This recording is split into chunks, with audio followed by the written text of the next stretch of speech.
참 예수님, 오늘은 1월 29일 연중 제3주간 토요일입니다. 하느님께서 점지해 주시고 백성이 지지하여 왕위에 오른 다윗은 기쁨과 감사의 찬송을 올린 것도 잠시 그 축복을 배신하는 어처구니 없는 죄악을 저질렀습니다. 그러고도 그 죄악을 감추어 보겠다고 얕은 꾀를 쓰다가 사람을 죽이기까지 했습니다. 충직했던 부하 우리야와 그의 아내 밧세바에 관한 이야기입니다. 우리는 이 대목을 읽을 때마다 성왕이라고 칭송받던 다윗이 갑자기 그 거룩함의 가면을 벗고 교묘하고도 간사하게 자기 죄를 감추려는 모습을 보면서 처음에는 안쓰럽다가 다음에는 교묘하다며 손가락질하지만 그 다음에 우리가 죄를 지을 때에는 또 다른 다윗이 되어가는 경우를 겪으면서 자책하게 됩니다. 그렇습니다. 다윗은 죄를 짓는 우리 인간의 전형적인 교활함과 교묘함을 보여주고 있습니다. 그런데 이런 다윗을 뉘우치게 하기 위해서 하나님께서는 그에게 축복을 전해주었던 나탄 예언자를 시켜 다윗의 양심과 신앙에 호소하셨습니다. 즉 나탄이 다윗을 찾아와서 들려준 비유는 이미 수많은 양과 소를 가진 부자가 겨우 암양 한 마리만을 키우는 가난한 사람의 소유를 빼앗아 버렸다는 이야기였습니다. 당연히 다윗도 그 부자의 악랄함에 분노를 표시했지만 나탄은 결정적인 한마디를 던졌습니다. 임금님이 바로 그 사람입니다. 나탄이 전해준 이 말씀이 날카로운 비수처럼 다윗의 귀와 가슴에 꽂히자 다윗은 항복했습니다. 내가 주님께 죄를 지었소. 더 이상 숨을 곳이 없다고 깨닫는 순간에 즉시 죄를 고백하고 참여하는 다윗의 이런 모습 또한 죄를 짓는 교활한 모습과 함께 인간의 솔직한 민낯입니다.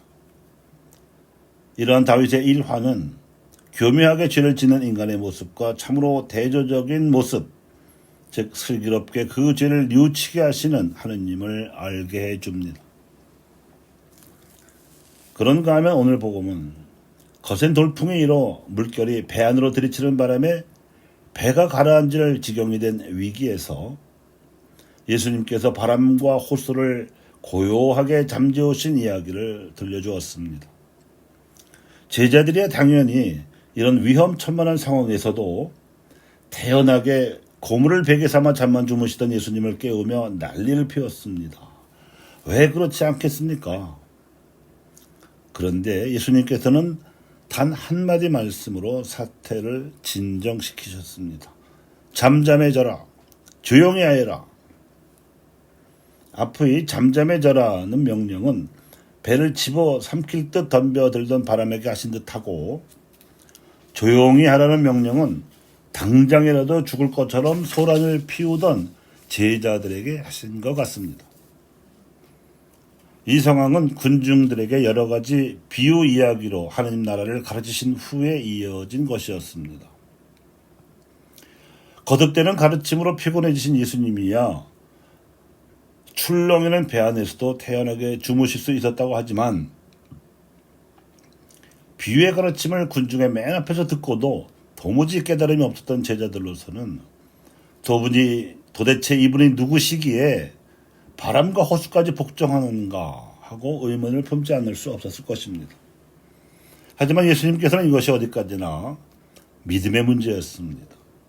예수님께서 계시기만 하면 거센 돌풍도 가라앉힐 수 있으리라는 믿음이 그들에게는 없었습니다. 하지만 예수님께서는 돌풍 같은 자연현상을 가라앉히시는 일은 차라리 쉬운 일이었지만 제자들의 마음 안을 들뜨게 하고 있던 극심한 불신의 바람을 가라앉히시는 일이 더 어려운 일이었습니다. 그래서 바람과 호수에게 명령하신 직후에 제자들은 이렇게 꾸짖으셨습니다. 왜 겁을 내느냐? 아직도 믿음이 없느냐? 자연현상의 위기 속에서 애꿎게 믿음을 타박하시는 예수님을 제자들은 이해하기 어려웠을 것이죠. 우리도 그렇습니다.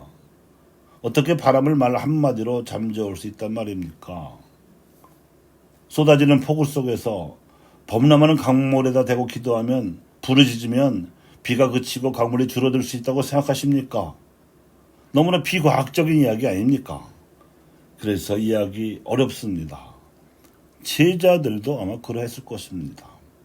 하지만 예수님의 말씀은 그분께서 하느님 나라의 비유를 가르치시고 난 후였음을 감안해야 합니다.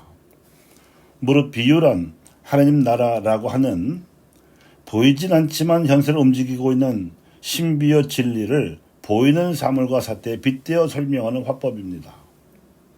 자연을 넘어서는 초자연의 신비를 일깨워주는 화법이라는 뜻입니다. 그 모든 비유에서 결론은 알아들을 귀가 필요하다는 것이고 그 귀는 마음의 귀인 것이며 깨달음이기도 하고 단연코 믿음입니다. 다윗에게 유혹이 찾아들었을 때 하나님께서 보고 계심을 깨닫는 믿음이 있었더라면 그는 감히 그런 죄악을 저지를 엄두를 내지 못했을 것이며 더군다나 우리아를 죽여서라도 죄를 감추겠다는 더 큰 유혹에서는 벗어날 수 있었을 것입니다. 제자들 역시 자신의 능력이나 기도로서는 거센 돌풍을 잠재울 수 있으리라는 상상도 하기 어려웠겠지만 주무시고 계신 예수님의 이름으로 달리 말하면 그분을 통해서 기도를 한다면 가능할 수도 있겠다는 믿음을 지녀야 했습니다. 하나님 나라의 비유를 그래서 가르쳐 주셨던 건 아니겠습니까? 전례적 기도의 기본이 이것입니다. 미사에서 모든 기도는 우리 주 예수 그리스도를 통하여 합니다. 교우 여러분, 우리 앞에 놓인 위기들, 우리를 가로막는 도전들에 대해서도 마찬가지입니다. 우리 힘만 믿지 마시고 예수님의 도우심을 믿고 기도할 줄 아는 믿음이 필요합니다. 그렇게 기도하고 그렇게 믿어야 할 사람이 바로 우리들 자신입니다. 감사합니다.